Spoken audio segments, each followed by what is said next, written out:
사도행전 28장 1절에서 15절입니다. 우리 한 절씩 교독하겠습니다.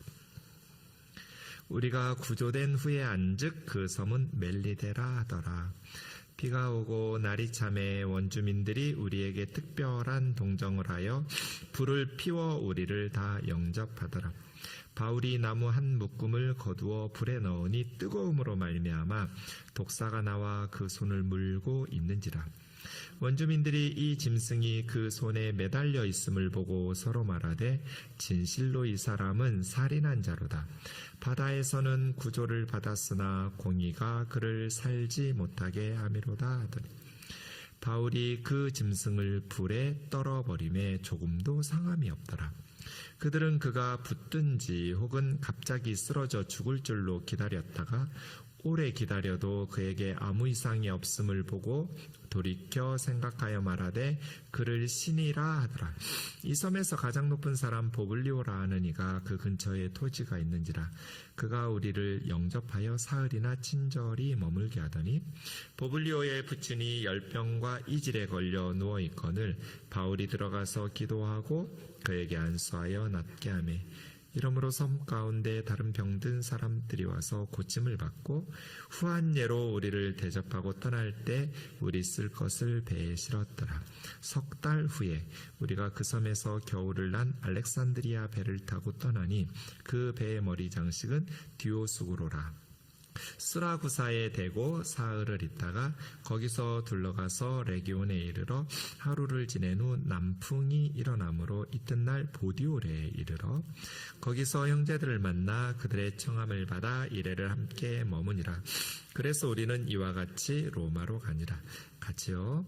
그곳 형제들이 우리 소식을 듣고 아비오 광장과 트레이스 타베르네까지 맞으러 오니 바울이 그들을 보고 하나님께 감사하고 담대한 마음을 얻으니라.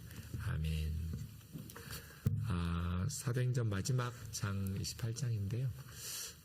사도 바울이 예루살렘 성전에서 체포를 당합니다. 왜 체포당했을까요? 네, 원래 예루살렘 성전은 구획이 나누어져 있어서 이방인들은 이방인의 뜰까지만 들어가게 되어 있어요. 그리고 여인들은 여인의 뜰까지만 들어가게 되어 있고 이스라엘 남자들은 이스라엘의 뜰까지 들어갈 수 있었어요. 그렇게 구획이 나누어져 있는데 바울은 이방 지역에서 선교 사역을 많이 하다 보니까 그렇게 이방인의 사도로 사역을 하다가 예루살렘 성전에서 정결 예식을 하면서 있었단 말이에요.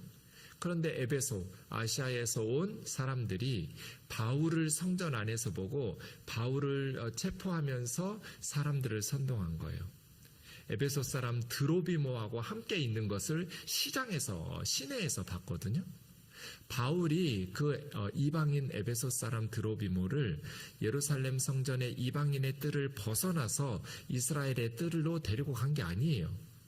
만약에 그렇다면 드로비모도 같이 체포해서, 왜냐하면 이 이방인이 이스라엘인의 뜰에 들어온다는 것은 매우 무서운 죄예요.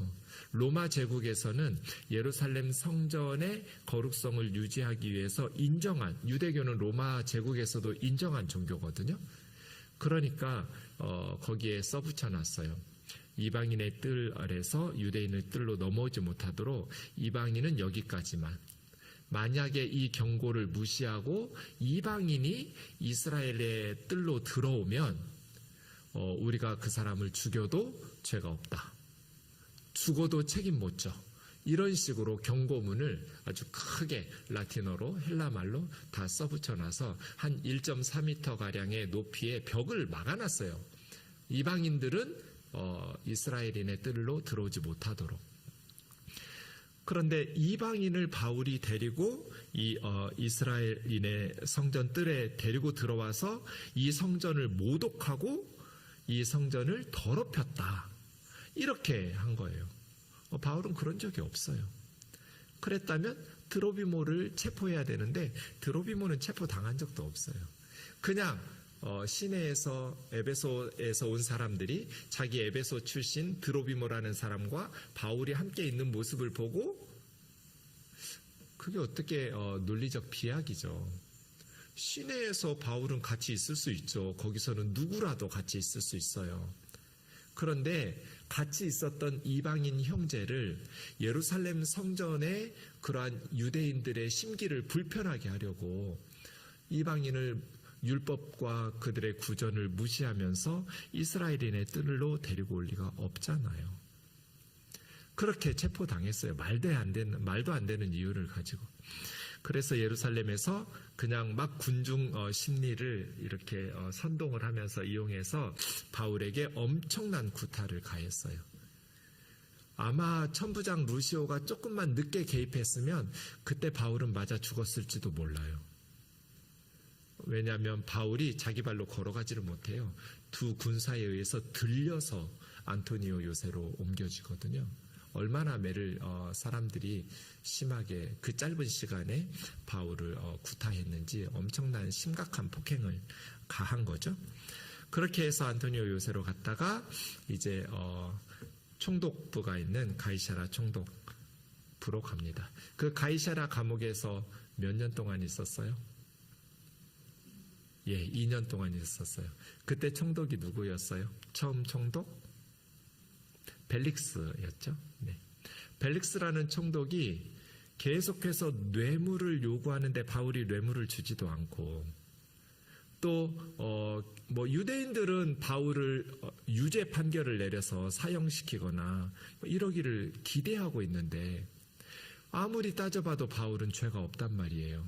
총독이 볼 때 바울이 무죄라고 판단했으면 재판을 빨리 열어서 석방을 시켜줘야 되는데 그건 유대인들이 싫어하는 일이니까 총독이 유대인들 눈치를 살피느라고, 그리고 바울은 뇌물도 안 줘. 보니까 좀 돈도 좀 있는 가문인 것 같은데, 그래가지고 2년 동안이나 가이사라 감옥에 구류해 두면서 제대로 된 재판을 열지를 않아요. 그러면서 이제 벨릭스 총독이 로마로 소환되었고, 신임 베스도 총독은 벨릭스 총독보다 훨씬 더 양심적이고 정직한 총독이에요. 이 베스도 총독이 부임해서 바울이라는 사람의 사건을 전임 벨릭스 총독이 있는 것을 보면서 바로 재판을 진행하면서 바울에게 나 여기 사정 잘 모르니까 예루살렘에 가서 재판할 거냐 했더니 바울이 싫다고 그래요. 나는 로마 시민이니까 로마에 가서 재판을 받겠다 하고 상소한 거예요. 가이사, 로마 황제 앞에 가서 나는 심판을 받겠다. 이 부분을 잘 오해하고 있는 분들이 있더라고요. 제가 뭐라고 설교했냐면, 바울은 예루살렘에 가면 중간에 바울을 죽이기 전에는 음식을 먹지도 않고 물을 마시지도 않겠다는 결사대가 40여 명이 이미 2년 전부터 대기하고 있었어요. 그래서 음모를 꾸리면서 바울을 이렇게 데리고 오면 중간에 우리가 납치해가지고 바울을 죽이겠다.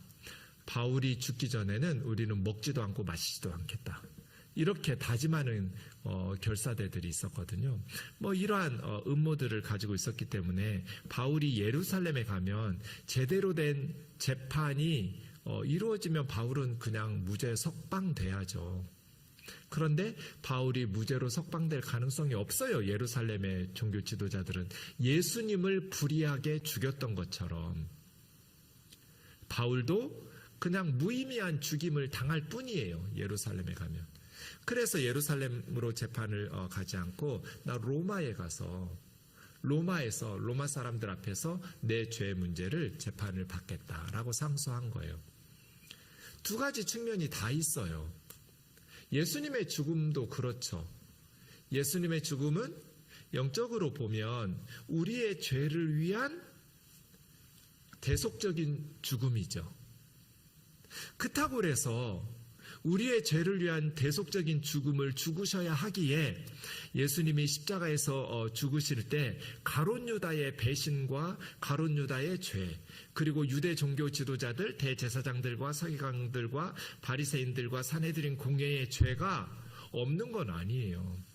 한쪽 면만 강조하다 보면 예수님은 인류 구원을 위해서 대속적인 죽음을 십자가에서 죽으셔야 하기 때문에 예수님이 인류 구원을 위해서는 반드시 죽으셔야 되고, 그렇다면 인류 구원을 위한 1등 공신은 가룟 유다예요.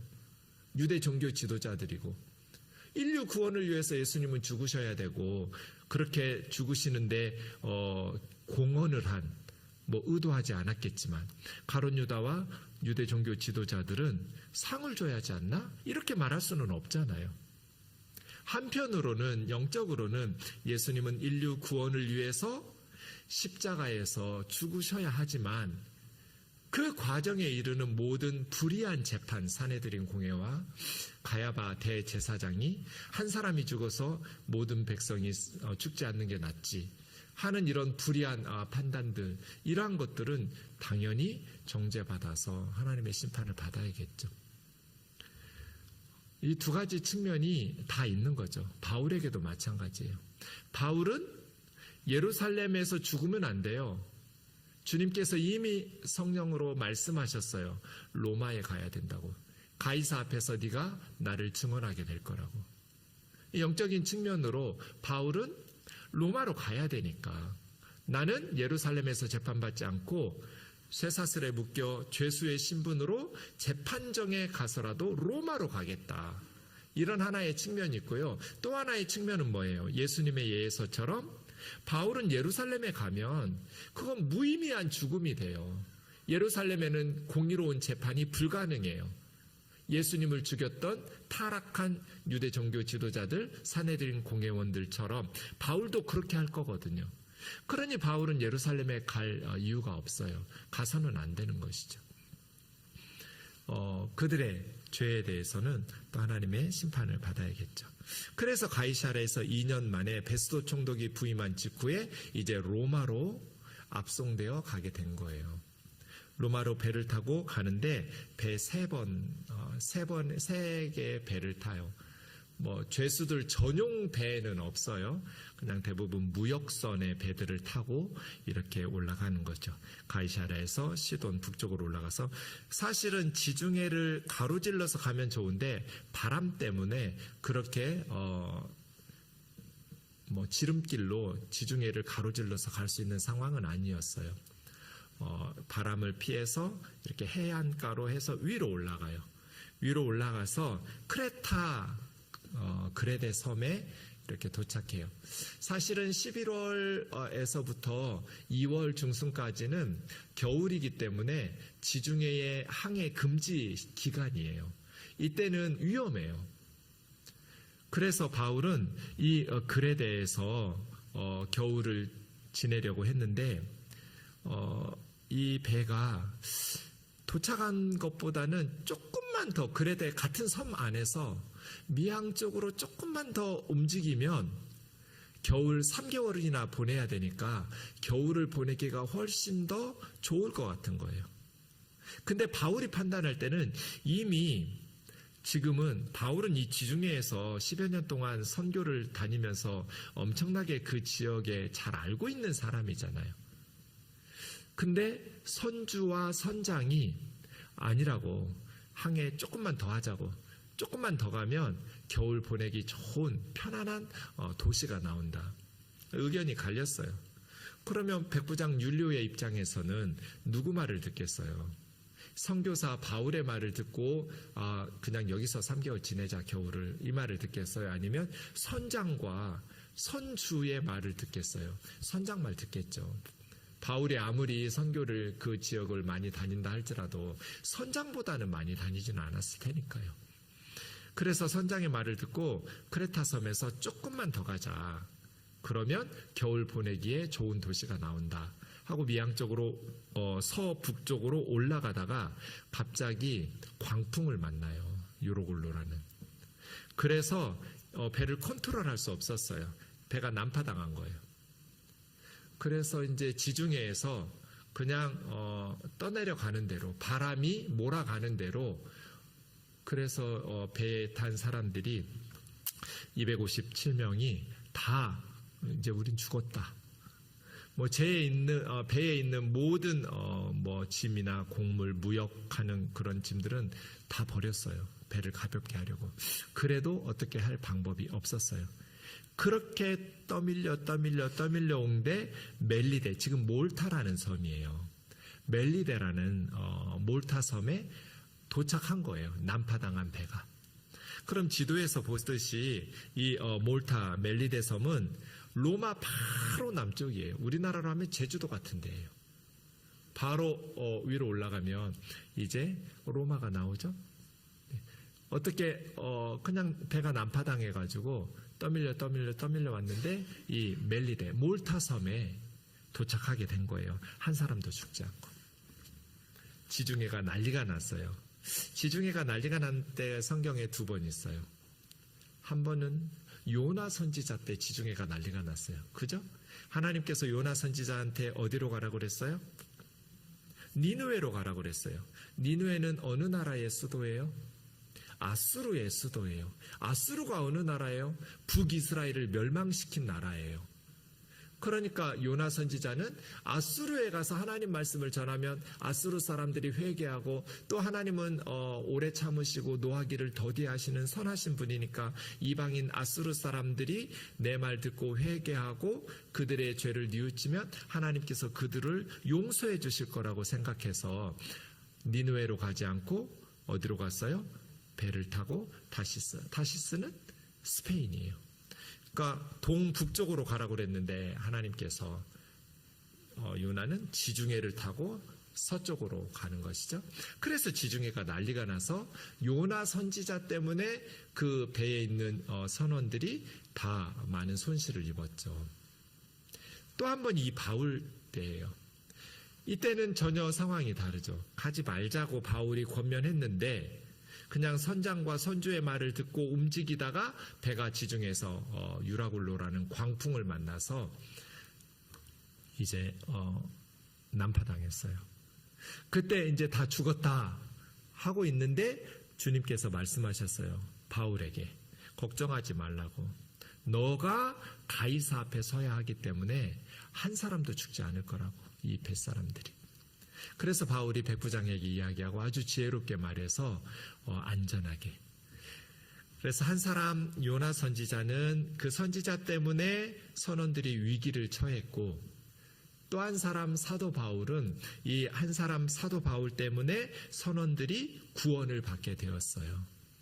그래서 율리오 백부장과 이런 선원들이 바울에게 매우 호의적인 상황이 될 수밖에 없었겠죠.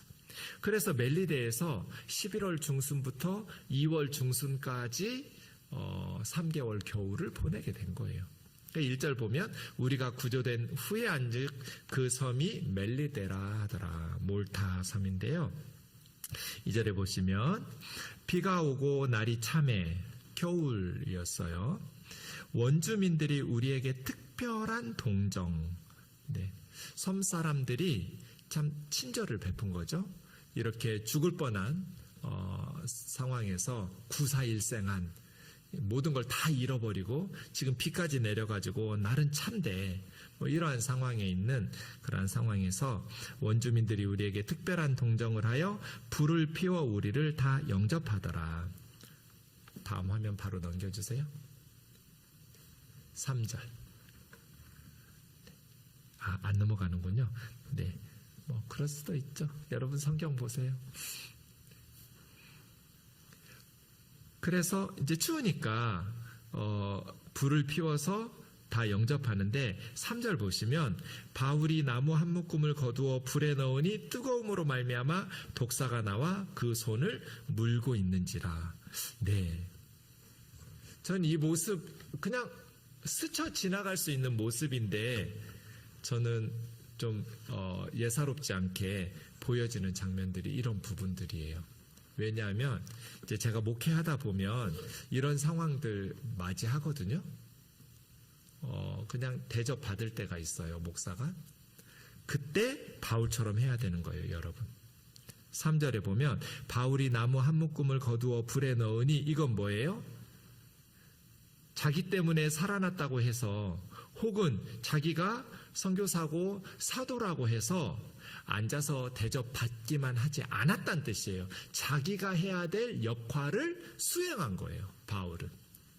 나무 한 묶음을 가져다가 불에 넣는. 그래서 어디서나 여러분 그냥 앉아서 대접만 받으려고 하지 말고 이런 분들을 꼰대라고 불러요. 젊은 사람들이. 내가 할 일들을 하는 거죠. 남자가 부엌에서 뭐 설거지하고 뭐 이렇게 하면 안 돼. 그런 사람들을 쪼다라고 그래요. 그냥 내가 앉아서 대접만 받고 그러지 않았어요. 예수님께서도 섬기는 종이었고 섬기는 왕이셨고, 사도 바울도 이런 장면들 보면 나무 한 묶음을 거두어 불에 넣었다. 이러한 장면들을 보면 바울은 어디서나 그냥 앉아서 얻어먹기만 한 사람이 아니에요. 예. 목사가 같이 식사해서 뭐 좀 이렇게 설거지도 하고 거두려고 하면 난리가 나요. 그래서 제가 식당 가서 저한테 목사라고 부르지 말라는 거예요. 그냥 부장님이라고 불러주세요. 과장이었는데 몇 년 전까지 이제 부장으로 승진시켰어요. 목사님 부르면서 난리를 피우면서 안 믿는 사람들이 식당에 같이 있는데 저 사람은 뭔데 젊은 사람이 저렇게 앉아서 얻어먹기만 해? 그 모습이 좋아 보이세요, 여러분? 저는 가끔 그런 장면들을 보면 전혀 안 믿는 사람들이 뭐라고 생각할까?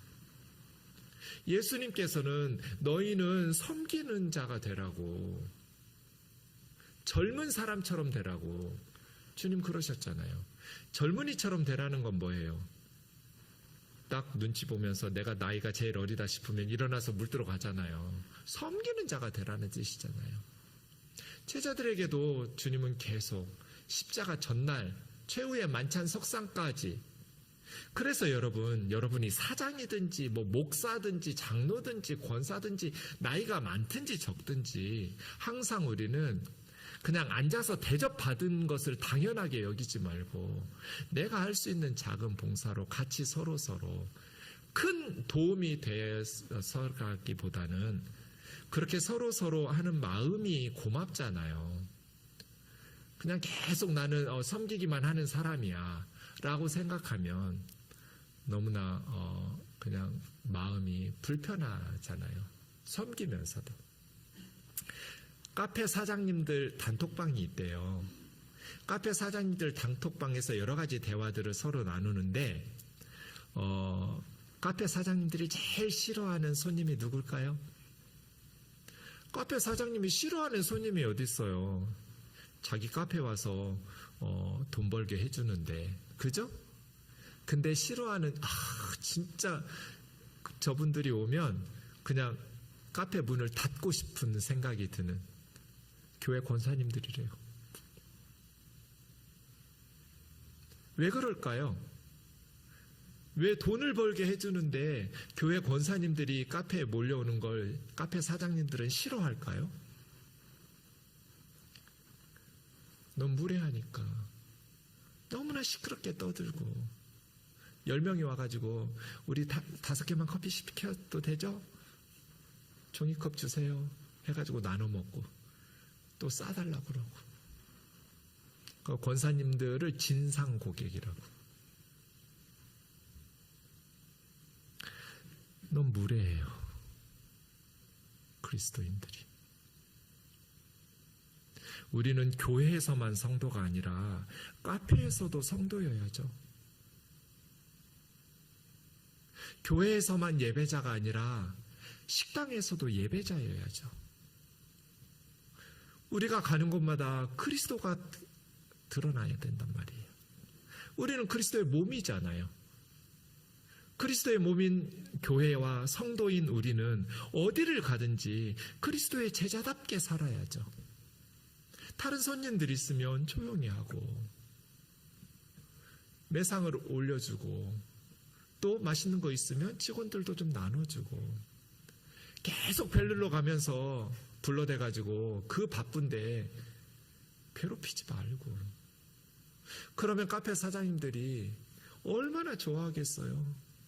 권사님들 팀으로 오는데 정기적으로 오시면 이렇게 자리 예약 잡아놓을 테니까 권사님들 아무 때나 걱정하지 말고 우리 카페에 그 시간에 내가 자리 예약 걸어놓을 테니까 오시라고. 이 정도는 돼야 되는 거 아니에요, 권사들은? 그죠? 자기 카페 돈 벌게 해주는데 사장님이 싫어할 리가 없잖아요. 무례하니까. 이런 걸 못해서 그래요. 자기가 해야 될 몫을 그냥 하면서 새파랗게 젊은 목사가 앉아서 얻어먹기만 하면 되겠어요? 안 믿는 사람들이 볼 때, 카페 사장님들이 볼 때 이상한 사람들이죠. 그래서 저는 그냥 이 독사 얘기하려고 쓴 것 같아요. 누가가 그 자리 현장에 있었거든요. 윗섹션이에요. 이게 마지막 네 번째 윗섹션. 주어가 우리로 시작하니까 사도행전의 저자인 누가가 그 자리에 있었다는 뜻이에요. 그거 그대로 보고 쓰면서 어찌 보면 독사 물린 이야기를 쓰려고 하는데 그 앞에다가 바울이 나무 한 묶음을 가져다가 불에 넣었다라는 이 행동 말이에요. 이게 제가 평신도였으면 그냥 지나쳤을 수도 있는데 내 목사니까 이런 게 눈에 들어오는 거예요. 이게 맞다.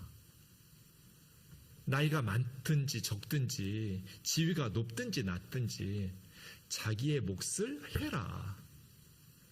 앉아서 대접받기만 하지 마라. 돈 냈으니까 대접받고 막 부려먹고 이게 당연해요? 그 식당의 주인이나 종업원이 우리 어머니나 우리 누이라고 생각해도 그렇게 함부로 대할까요? 그럴 사람 아무도 없잖아요. 저렇게 바쁘게 뛰어다니는데 나라도 좀 배려하려고 하고 2번 부를 거 1번 부르고 1번 부를 거 안 부르고 내가 할 수 있으면 하고 여러분의 담임 목사는 이거에 되게 민감해요. 예민해요. 그러니까 저랑 같이 식당에 가시면 이런 걸 조심하셔야 돼요. 저 위한답시고 계속 벨 눌러가지고 막 이렇게 하면 전 다시는 그 사람하고 밥 안 먹어요. 마음이 불편해요. 자기 역할을 수행하라. 독사가 손을 물고 있는 거예요. 섬 사람들은, 왜 섬은 바다 사람들은 더 미신이 강하잖아요. 이 멜리데 사람들이 저 사람은 살인자다. 왜요? 바다에서 이 난파당한 배에서 구조는 받았지만 그 다음 이 4절에 보면 공의가 그를 살지 못하게 함이로다 이렇게 했는데 공의를 의인화했는데요. 사실은 공의와 이 그 복수의 신인 디케라는 신을 믿는 거예요. 신들이 많은데 여기 원문이 디케예요. 공의라고 번역한 디케. 이건 디케라고 공의라고 번역할 수도 있지만 공의의 신 디케가 그를 살지 못하게 지금 살인한 죄에 대해서 독사를 물게 해서 심판하게 했다라고 생각한 거죠. 섬 사람들이 그렇게 미신적으로 생각한 거예요. 그래서 뭐 물렸으니 바울은 그냥 불에 털어버렸어요. 독사를. 근데 조금 있다 보니까 뭐 붓거나 독사가 물었으면 아니면 갑자기 쓰러져 죽어야 하잖아요. 근데 바울이 아무리 기다려도 아무렇지도 않은 거예요. 그래가지고 이 섬 사람들이 이제 생각을 극에서 극으로 옮겨가지고 살인자라고 그랬다가 신이라고 한 거예요. 독사가 물어도 죽지 않으니까 신이네. 그래서 여러분 군중을 믿으면 안 돼요. 사람들은 루스드라에서도 그랬죠. 제우스와 헤르메스라고 바울과 바나바를 스스 허메라고 하다가 갑자기 돌 들어서 바울을 쳐서 죽여가지고 성 밖으로 집어 던졌잖아요. 신이라고, 제우스 신이 사람의 몸을 입고 왔다고, 헤르메스 신이 사람의 몸을 입고 왔다고 그렇게 신으로 떠받들다가 갑자기 돌로 쳐서 죽여가지고 보내는 그런 루스라처럼 이 멜리데 섬 사람들도 살인자라고 그랬다가 이제는 조금도 상하지 않으니까 신이라고. 사람들의 평가에 너무나 민감하게 흔들릴 필요 없다. 이죠. 그 섬에서 가장 높은 사람 보블리오라는 사람이었어요. 섬의 추장이겠죠. 족장, 추장이었을 것 같아요. 그 사람은 해안가 근처에 토지가 있었던 것 같아요. 자기 땅이. 뭐 해안가 쪽이 좋은 땅일 테니까요. 물 가까운 데서. 그래서 추장에게서 있는 그 토지에서 토지도 있는 그 사람이 우리를 영접해서 사흘 동안 뭐 200명이 넘는 사람들을 다 하지는 않았을 것 같고요. 몇몇 사람 초대해서 그렇게 대접했을 것 같아요. 친절하게. 근데 그 보블리오의 아버지가 열병과 이질로 누워 있는 거예요. 그 멜리데 섬 근처에 지브랄타 지중해 지방에 그 당시에는 열병들이 많았다는 기록들이 많아요. 흔한 병이 열병이에요. 그러면서 이질에 걸려 있는데 이거를 멜리데 열병이라고 1887년에 밝혀내요. 그 멜리데 섬에 있는 염소의 젖에서 바이러스가 나온 걸로 후대에 멜리데 열병을 밝혀내는데요. 어쨌든 지금 뭐 백신이 다 개발돼 가지고 멜리데 열병에 대해서 이렇게 뭐 위험한 질병이 아니게 백신 개발이 끝난 그런 병인데 2000년 전에는 이게 위험한 병이에요. 멜리데 열병과 이질에 걸리면 그냥 죽을 수도 있는. 그런데 바울이 그 추장의 아버지 보블리오의 아버지를 위해서 간절히 기도하면서 안수한 거예요. 그랬더니 그 병이 나았어요. 그 병이 나아서 그러니 얼마나 이 멜리데 사람들이 3개월 동안 바울을 이렇게 환대했겠어요? 뭐 다른 병자들도 바울에게 데려오고 바울은 그 사람들을 고쳐주고 또 예수 그리스도의 복음을 전하고 3개월 겨울 동안에도 바울은 멜리데 섬 사람들에게 예수 그리스도의 복음을 전하면서 그 사람들을 치유하고 회복시키는, 그래서 3개월이 끝났을 때 후하게 예를 갖추어서 바울의 팀들을 배에 실어서 보내주었습니다. 11절에 보면 석 달 후에 그 섬에서 겨울을 난 알렉산드리아, 이제 타고 왔던 두 번째 배는 난파당했으니까요. 세 번째 배 알렉산드리아 북아프리카의 이집트의 알렉산드리아가 로마 제국 전역의 곡창지대예요. 우리나라로 하면 호남 평야 같은 곳이에요. 알렉산드리아에서 난 곡물을 로마 제국 전역에서 먹는 거예요. 그러니까 알렉산드리아 배가 아마 곡물선일 거예요. 이 배는 멜리데 섬에서 겨울을 났고요. 이제 겨울이 끝나니까 로마로 가는 배에 이어서 알렉산드리아 배를 타고 가는데 그 배의 머리가 디오스구로 이런 특이한 장식이 있는 거예요. 디오스구로는 쌍둥이란 뜻이에요. 아마 제우스의 아들 카스토르 또 폴록스 이 두 아들 쌍둥이를 이렇게 의미해서, 근데 이 제우스의 두 아들이 바다를 주관하는 신이에요. 그러니까 디오스구로 형상을 한 알렉산드리아 배 머리, 이 모습을 기록하고 있고요. 11월 중순에서 2월 중순까지 3개월 석 달 후에 이제 배를 타고 올라가서 수라구사, 화면이 안 보이죠? 지도를 보셔야 되는데 그냥 지금 시칠리아 섬 바로 거기가 수라구사예요. 몰타, 멜리데 섬 바로 북쪽에 있는 로마에 있는 수라구사에 도착했다가 거기서 사흘 지낸 후에 곡물선이니까 계속해서 곡물을 싣고 내리고 이런 시간들이 걸렸겠죠. 그렇게 거기를 둘러갔다라는 것은 해안가를 타고 지그재그로 갔다는 뜻이에요. 바람 때문에 그래요.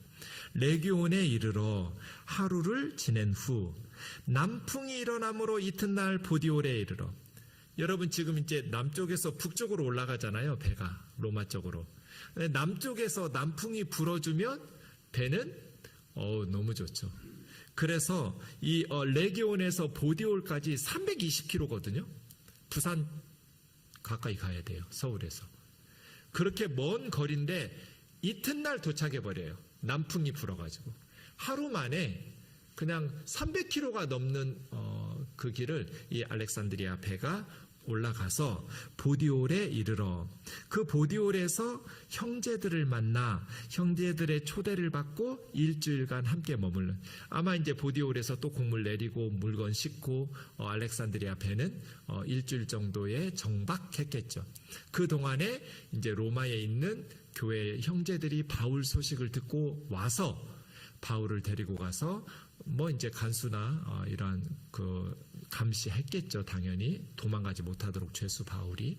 그렇게 일주일간을 지내면서 그때부터는 육로로 여행해서 로마로 들어가게 돼요.